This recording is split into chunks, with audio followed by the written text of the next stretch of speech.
હું વકીલ છું બરોબર, એટલે તારે છે ને ફોન અરે કરવા ભાઈ મને તમે ધ્યાન વકીલ હોય રાખજો. કે સુપ્રીમ કોર્ટ નો જજ હોય તમે મને માર ખવડાવજો મારી નાખશો બીજું શું કરી લેવાનું. હા તો વાંધો નહીં હો. વકીલ હો ને તો તમારે જે થતું ને કરી લેવાનું મારી માથે હો. હા તો હું કરી અને લઉં હો. તમે કરી લીધું એક વખત તો માર ખવડાવ્યો. તારે જે કરવું હોય કરી લેજો હો. મારે ક્યાં થતું હોય તો હું પેલા ન કરી લીધું. તમે માર તું ખવડાવ્યો કરે મેં છો ને ખાઈ ગોદા તો લીધું, મારે ખાઈ જો સોસાયટીના ખૂણે ગોદા નથી મારતો. કોણે? એની તારી સજા જૂની હોય કે ભૂની હોય તું હતો ને બરાબર? વિડીયોમાં. અરે ઈ તો નહીં અમારા પૈસાનું શું કરવાનું પેલા અને ઈ ખાઈ ઈ ગયા છે તે એનું છે ને શું કરવાનું? appointment લઈ લે. હવે તારી તમારે એક રૂપિયા ભાગીદારી હોય નતો. ભાગીદારી હોય જે હોય ઈ તારી પાસે પ્રૂફ પુરાવા હોય ને તું જસ્ટિસમાં ફરિયાદ કરી દે ઈ ને આવી જાય. ભાઈ તો માથે તમને હું એને જોવા આવ્યા હતા સરગ જોવા આવ્યા હતા. તો તમે ગોદા લઈને આવો તો માર પડે. અલ્પેશ કથિરિયા છેલ્લા એકાદ મહિનાથી એક ખૂબ ચર્ચાની અંદર છે. 27 એપ્રિલે ગોંડલની મુલાકાત અને ત્યારબાદથી અત્યાર સુધીની અંદર સોશિયલ મીડિયાના માધ્યમથી હોય કે મીડિયા સમક્ષ આવીને આપેલા એ નિવેદનો. જો કે આ તમામની વચ્ચે સોશિયલ મીડિયાના માધ્યમથી એક ઓડિયો ક્લિપ વાયરલ થઈ રહી છે જેમાં અલ્પેશ કથિરિયા કોઈ એક વ્યક્તિ સાથે વાતચીત કરી રહ્યા છે અને એ વ્યક્તિ જસદણના છે અને વ્યક્તિ એમ કહી રહ્યા છે કે અલ્પેશ કથિરિયાએ મને પોલીસ સ્ટેશનમાં પોલીસ પાસે માર ખવડાવ્યો. નમસ્કાર, આપ જોઈ રહ્યા છો ન્યૂઝ રૂમ ને આપની સાથે હું છું ભાઈ.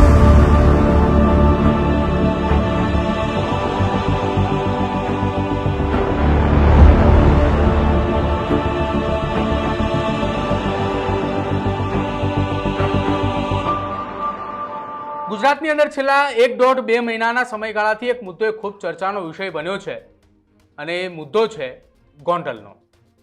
ગોંડલને મિર્ઝાપુર કહેનાર પાટીદાર સમાજના આગેવાન અલ્પેશ કથિરિયા હોય, જિગીશા પટેલ હોય, ધાર્મિક માલવ્યા હોય કે પછી પાટીદાર સમાજના અન્ય આગેવાનો કે જે ગોંડલને લઈને નિવેદનો આપી રહ્યા હોય.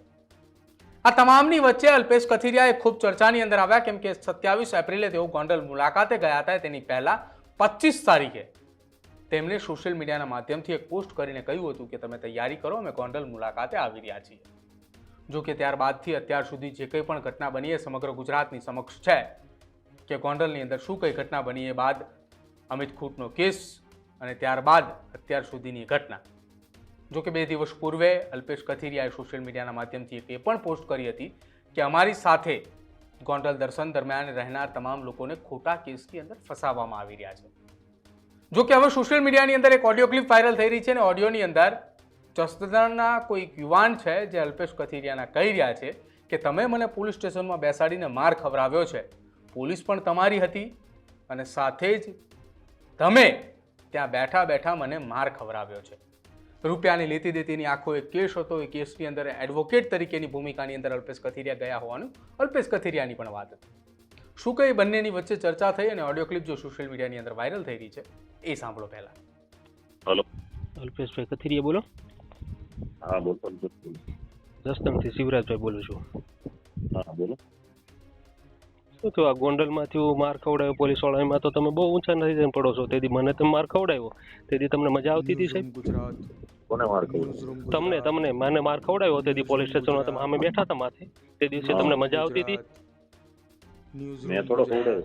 તો માથે તમને હું એને જોવા આવ્યા હતા સરગ જોવા આવ્યા હતા? તમે ગોદા લઈને આવો તો માર પડે.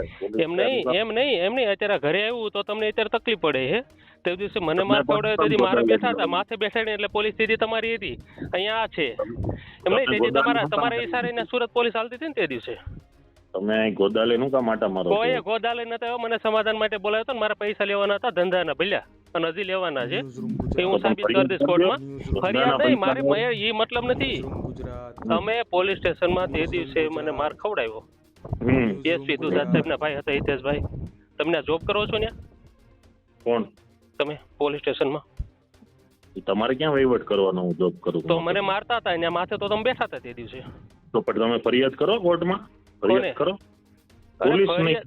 એમ નહીં ફરિયાદ અમારે કરવાની ના હોય. ભગવાન ફરિયાદ કરે એવા અમે ક્યાં રહેવા દીધા તમે અમને? ના ના બધું તમારું છે પટેલોનું. અરે આવડું મોટું અમારા દરબારું ને તો માથા માર જ ખાઈ લેવાનો હોય ને શાંતિથી. ભગવાન બધું તો તમારા પટેલનું છે. અત્યારે આપ ગોંડલમાં થયું અત્યારે ન્યૂઝ સાંભળતો કે ભાઈ આ તો પટેલો માર ખાવ આમ ખાય તેમ થયું. અત્યારે ઘરે આવ્યું તો તકલીફ થઈ. તે દિવસે તમે જ માથે ઉભા રહીને પોલીસનો ગેરઉપયોગ કરતા તેથી તમને કઈ વાંધો નતો. સુરતમાં આવીએ તો મજા આવે. અને હજી હું તમારા આવું ને મારી પાસે પ્રૂફ છે. મારા પૈસા લેવાના છે. હવે તમે મારા પૈસા ના આપો એમ નહીં. તમે મને મારા પૈસા ના આપો હું તમારા પૈસા લઈને ભાગી જાઉં તો તમે મને વાય ઉઘરાણી ના આવો. હા તો પણ હું ગોદા તમારા મારવાના પૈસા એમ લઈને તો. આવું એમ નહીં, હું તમારા પૈસા ગોદા લઈને ભાગીને મારવાના? આવ્યો આવું. કોઈને એમ નહીં, પપ્પા સાંભળો, પૈસા સાઈડમાં રહ્યા, ગોદા મારવાના એમ કોઈને પૂછું. કોઈને ગોદા નથી માર્યા બાપુ. અને ઈ જે મેટર હતી ને બીજી છે ને, મારા આના પૈસા છે, આ મારા પૈસા છે, આ એટલે તો એ લોકો પોલીસ સુરત રહેવા આવી એવા. અરે કોઈએ નથી માર્યા બાપુ. સાંભળો, તો આખો એને વિડીયો તો ઈ ખોટો. કોર્ટમાં કેસ હાલે છે, ઈ અરે બીજી પણ મેટર વિડીયો છે, છે ખોટો. ઈ બીજી મેટર હાલે છે ને આ હાટું અરે ઈ મને ગમે એ સમાધાનમાં મેટર હાલતી બોલાવ્યા હોય, તમે ગોદા માર્યા હતા. હતા કે તમે કામ નહીં? કરો ને અહીં આવો ને રૂબરૂ મળીએ આપણે. તો તમારે કામ હોય તો આવો ને, મારે થોડું કામ છે તમારું. ના ના, આ તો તમે મને ગોદા મરાવડાવીને માર ખવડાવ્યો તો તેથી તમને એટલી બધી બાપુ મજા આવતી હતી. મેં પણ તમને ક્યાં મેં ખવડાવ્યો? મેં કીધું તમને મારો એમ.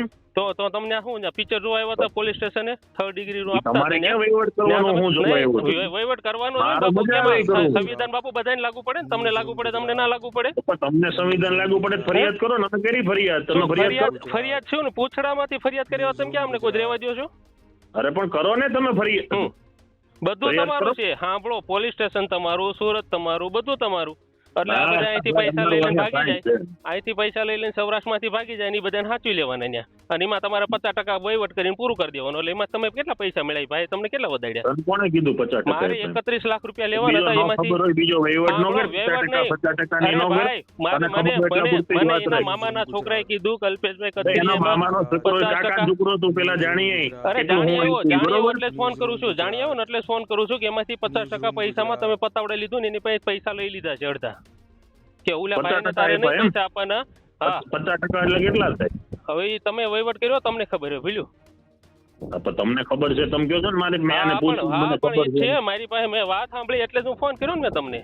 વાત સાંભળ્યું તેને લ્યો ને એમ કે મને એટલે કેટલા આપ્યા પૂછો તો. હવે સૌરાષ્ટ્રમાંથી ભાગીને આવ્યો હોય ગોકના સીટિંગ કરી અરે કરીને પણ આવ્યો તમે પૂછો ને હોય એને એમાં કેટલાનો વહીવટ કોન્ફરન્સમાં તો કર્યા લો. જેણે મને પેમેન્ટ આપ્યું હોત, તમે કહો ને 50% પેમેન્ટ આપ્યું. આપણી પાર્ટી મને કોન્ફરન્સમાં ભેગા લ્યો તો કરો ને. મને કોણે આપ્યું? આપણ જે મારા પૈસા લઈને આવ્યો છે ને એને તમે મને ભેગા કરાવજો. આપણે રૂબરૂ બધા હશે ને સમાજ વહીવટ કરી લેશું કે ભાઈ મારે કાયદેસર તમે તમારી રીતે કરી લેજો ને, તમારો હા, આવડો પણ મોટો હું તો કામ મારી છે. રીતે જ વહીવટ કરતો હતો. આ તો તમે વચ્ચે આવીને પડ્યા હતા પોલીસ સ્ટેશનમાં માર અરે ખવડાવવા હું માટે વચ્ચે નથી, મળ્યા. હું વકીલ છું બરોબર, એટલે તારે છે ને ફોન અરે કરવા ભાઈ, મને તમે ધ્યાન વકીલ હોય કે રાખજો. સુપ્રીમ કોર્ટ નો બરોબર. જજ હોય તમે મને માર ખવડાવજો, મારી નાખશો, બીજું શું કરી લેવાનું? હા તો વાંધો નહીં હો. હો, તું તારું તમારે કામ એવું કરે નથી. રે, તમે ફોન નહીં સુપ્રીમ કરતો. તમે વકીલ હો ને તો તમારે જે થતું નહીં કરી લેવાનું મારી માથે. હો, હા તો હું કરી અને લઉં. તમે કરી લીધું એક વખત તો માર ખવડાવ્યો. હા તો હજી કરી અરે લઈ. હજી તું ફોન ભડાકે કરીને દેવડાવી બીજું દીધો. અને વહીવટ ન હજી કરતો. ભડાકે જો જસદણ રહું છું તારે ભડાકે દેવડાવી દીધો ને. હું અહીંયા જ રહું છું. હા તો તારે જે કરવું હોય કરી લેજો. મારે ક્યાં થતું હોય તો હું પેલા ન કરી લીધું. તમે માર તું ખવડાવ્યો, કરે મેં છો ને, ખાઈ લીધું, ગોદા તો ખાઈ મારે લીધું. જો સોસાયટીના ખૂણે ગોદા નથી મારતો. કોણે? કોઈ નથી માર્યા મારા ભાઈ. આ હું વિડીયોમાં સમાજ કોણ સેવાનો હતું? માણસ છું. વિડીયોમાં કોણ હતું? અને મારે જૂની મેટર હતી, બીજી મેટર હતી, અરે એની તારી સજા જૂની હોય ભોગવું કે છું. ભૂની હોય, તું હતો ને બરાબર? વિડીયોમાં. અરે ઈ તો નહીં, અમારા પૈસાનું શું કરવાનું પેલા? અને ઈ ખાઈ ગયા તે તો એનું જેને શું કરવાનું? appointment લઈને કોને? એની પાસે તમે લેવા જાતો તો તમે વચ્ચે ઉપડ્યા હતા કોણ? તમે તે દિવસે. તારે હિસાબ વિશે કરવાનો, મારે તો મારે પોલીસ હારે હોય. તું વહીવટ જો કરે, આ ગોદા પોલીસ મારવા આવી જા. વહીવટ હોય ને, તમારા પોલીસ પોલીસ કામ વાળા કરે. પણ ઈ જ વાત છે ને, બધે પોલીસ તમારી છે, બધું તારા તમારું છે. પૈસા તમારે લેવાના છે ને? મારે તારા પૈસા લેવાના? કેટલા લેવાના? એને પૂછો તમે, જેને તમારો જે ભાઈબંધ છે એને પૂછો કે ભાઈ કેટલા તું લેવાના જસદણમાં થાય છે. ફરિયાદ કરી દે, જવાબ ભરી જાય. તારા પૈસા લેવાના ને, તું જસદણમાં ફરિયાદ કરી દે, આવશે જવાબ ભરી જાય. અરે ભાઈ સાંભળો, ફરિયાદની વાત નથી, અમારે ભાગીદારીના છે ને. એને કયો કે ભાઈ લેવાના છે, ના લેવાના અરે હોય તો તારી મારે 1 રૂપિયા ભાગીદારી હોય, નથી જોતો. ભાગીદારી હોય, જે હોય એ તારી પાસે પ્રૂફ પુરાવા હોય ને, તું જસદણમાં ફરિયાદ કરી દે, ઈ ને આવી ભાઈ જાય. પુરાવા જ બધા એની પાસે છે ભાઈ. પુરાવા લેવા જ હું આ તો આવ્યો મૂકી દે હતો. ફોન, હો. ફોન મૂકે તો હાલ તો સોશિયલ મીડિયાની અંદર વાયરલ થઈ રહેલી ઓડિયો ક્લિપની અંદર જે જસદણના વ્યક્તિ છે એ ખુલીને બોલી રહ્યા છે. એવું કહી રહ્યા છે કે પાટીદાર સમાજ અને પોતાના ઘર ઉપર આવ્યું એટલા માટે તમને દુઃખ એ સમજાણું કે પોલીસ કઈ રીતે હેરાન કરે છે. થોડા સમય પહેલા તમે પણ મને માર ખવડાવ્યો હતો, ત્યારે તમને ના દેખાયું? આ પ્રકારનું નિવેદન આપતાની સાથે ચર્ચાઓ સોશિયલ મીડિયાની અંદર અત્યારે ચાલી રહી છે કે શું અલ્પેશ કથિરિયા એ સુરતની અંદર બોલાવી સુરત પોલીસ પાસે અથવા અન્ય કોઈ જગ્યાએ લઈ જઈને કોઈ વ્યક્તિને માર ખવડાવે છે? કેમ કે આ અમે નથી કહી રહ્યા, આ વાયરલ ઓડિયો ક્લિપની અંદર અત્યારે ચર્ચા ચાલી રહી છે. તમારું શું માનવું છે આ ઓડિયો ક્લિપને લઈને તે ખાસ અમારા કમેન્ટ સેક્શનની અંદર જણાવજો ને. શું માની રહ્યા છો તમે? શું ખરેખર જસદણના જે યુવકે લગાવેલા આક્ષેપ જે છે તે સાચા છે કે પછી અલ્પેશ કથિરિયાએ માત્ર પોતાની એડવોકેટ એટલે કે વકીલાત તરીકેની ભૂમિકા ભજવી રહ્યા હતા અને એ દરમિયાન આખી આ ઘટના બની અને સામેવાળી વ્યક્તિને કોઈ ખોટો અંદાજો લાગ્યો? આપનો અભિપ્રાય અમારા કમેન્ટ સેક્શનની અંદર જરૂર જણાવજો. જોતા રહેજો ન્યૂઝરૂમ. નમસ્કાર.